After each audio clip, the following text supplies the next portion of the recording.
Damien. Bonjour. Qui êtes-vous?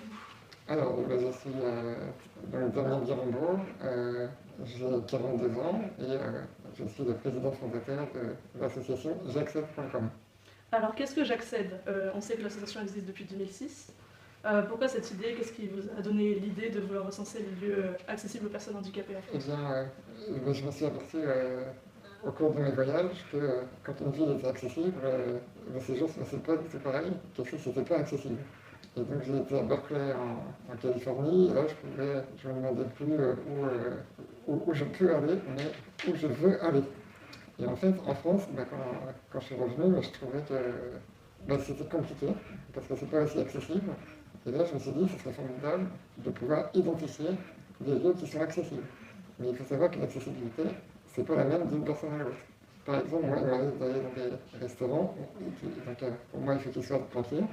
Et si les sanitaires ne sont pas aménagés, je m'organise. Mais après, d'autres personnes que je connais accepteront jamais d'aller dans un restaurant si les sanitaires ne sont pas aménagés. Donc c'est pour ça que c'est très important qu'on puisse avoir l'information sur l'accessibilité pour encourager les personnes comme moi à sortir. D'accord. Est-ce que vous pensez que les lieux accessibles en France sont très rares et que nous sommes en retard par rapport aux autres pays? Ce qui est certain par rapport à certains pays, comme l'Espagne ou l'Angleterre, on est pas mal en retard. Mais si on prend le cas d'Italie, là je dirais qu'on est en avance. Donc ça dépend de quel point de vue on se place. Mais en tout cas, il y a une sérieuse marge de progrès qu'on peut faire en France pour que ce soit facilité, parce qu'il y a encore énormément de commerces, par exemple, où il y a une marche à l'entrée avec pas toujours une rampe disponible. D'accord. Quels sont les lieux qui sont en général les plus accessibles selon vous? Alors, en fait, souvent, c'est les grandes chaînes. Par exemple, on prend les McDo. Donc, dans la culture américaine, déjà, l'accessibilité est beaucoup plus implantée. Et en fait, donc des chaînes comme McDo, c'est la plupart du temps complètement accessible. Ensuite, les magasins de vêtements. Donc, en général, c'est souvent pointé et très facile pour s'y rendre. Et d'ailleurs, on a énormément de magasins de vêtements référencés sur J'accède. D'accord. Alors, comment recenser les lieux accessibles? Est-ce que vous portez du bouche à oreille ou est-ce que vous avez des bénévoles qui se déplacent pour vérifier si les lieux sont accessibles? Alors en fait, il y a deux sortes. C'est-à-dire que n'importe qui a un smartphone peut télécharger l'application de J'accède et référencer les lieux accessibles dans son quotidien.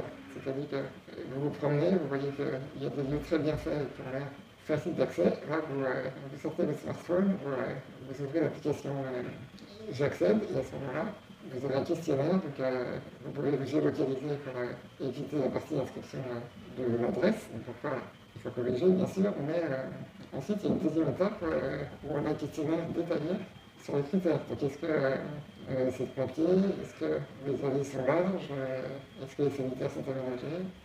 Et pour les musées, on va dire s'il y a un dispositif de guidage au sol, par exemple, pour les personnes non-voyantes qui, avec leur canne, peuvent repérer des reliefs sur le sol qui leur permettent de se diriger dans le musée.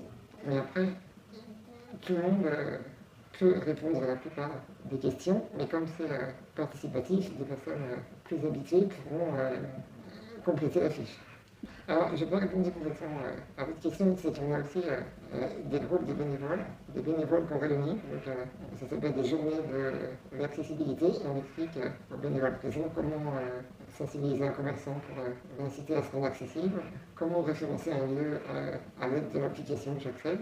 Et après, on fait des équipes de 3 personnes et on prête un fauteuil roulant pour qu'il y ait plus de sensibilisation. Et après, on a des équipes qui partent sur le terrain et chaque équipe fait une rue précise. D'accord. Donc tout le monde est concerné par le site J'accède, et ce n'est pas seulement les personnes en fauteuil roulant, ça peut être les personnes non-voyantes ou les personnes âgées. Ou oui, c'est ça. Effectivement, c'est toute personne qui est limitée dans sa mobilité qui peut avoir des renseignements. Donc c'est vrai que, par exemple, il y a des seniors qui ont de plus en plus de mal à se mouvoir et qui sont bien contents quand un lieu est accessible. Donc c'est une information vraiment précieuse. Et puis aussi, il y a les handicaps temporaires. Vous revenez du ski avec une jambe cassée, ben là vous êtes bien content de pouvoir identifier les lieux accessibles. C'est vrai. Donc les actions de J'accède, est-ce que le site concerne uniquement Paris ou est-ce qu'il est ouvert à toutes les régions de France? En fait, c'est ouvert dans toute la France, mais aussi à l'étranger. Si par exemple vous partez en voyage et vous voyez plusieurs endroits accessibles, grâce à l'application, vous pouvez facilement les ajouter. Donc en fait, le service est disponible partout où il y a des personnes volontaires pour référencer des lieux accessibles. Si par exemple demain, je ne sais pas, au fin fond du Guatemala, des gens commencent à référencer les lieux accessibles, le guide deviendra utile. Mais tant qu'il n'y a pas encore de lieu là-bas, ce ne sera pas utile, à moins que les Guatémaltèques aient envie de voyager en France ou dans des pays où on a référencé les lieux. D'accord. Les lieux recensés par le site, ils font l'objet d'une note d'accessibilité, mais aussi d'une note d'accueil. Pourquoi? Parce qu'en fait, quelquefois, un très bon accueil peut compenser une accessibilité moindre. C'est-à-dire que parfois, c'est pas très accessible, mais le personnel va se payer en carte pour qu'on puisse rentrer et être bien installé. Certains restaurateurs vont même déménager tous les clients à tabler pour que je puisse me mettre au fond, là où il y a une table de libre, où il y a des clients qui sont prêts à échanger leur table si ça ne convient pas. Donc en fait, c'est une notion très importante. Mais si le lieu n'est pas suffisamment accessible et que l'accueil n'est pas bon, il vaut mieux repousser chemin et choisir un endroit qui sont contents d'accueillir les personnes en mobilité réduite. C'est vrai. Donc la dernière question, quel est le futur de J'accède? Le futur de J'accède, je ne pourrais pas vous dire précisément, mais l'idée, c'est qu'on puisse développer une vraie communauté de J'accédeurs beaucoup plus grande que ce que nous connaissons aujourd'hui.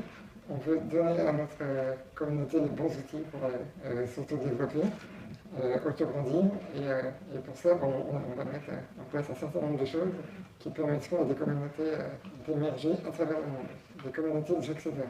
Mais aussi, notre idée, c'est qu'on multiplie la collecte des informations d'accessibilité, mais aussi on voudrait diffuser ces informations auprès des maires comme Page Jaune, auprès des sites comme La Fourchette, et comme ça, il y aurait moyen de profiter du service de J'accède sans même connaître J'accède. Donc je suis dans La Fourchette, par exemple, je vais à un restaurant, et comme j'aurai les détails d'accessibilité, à ce moment-là, je commanderai dans ce restaurant des plats. Voilà, je m'inscrirai à ce restaurant.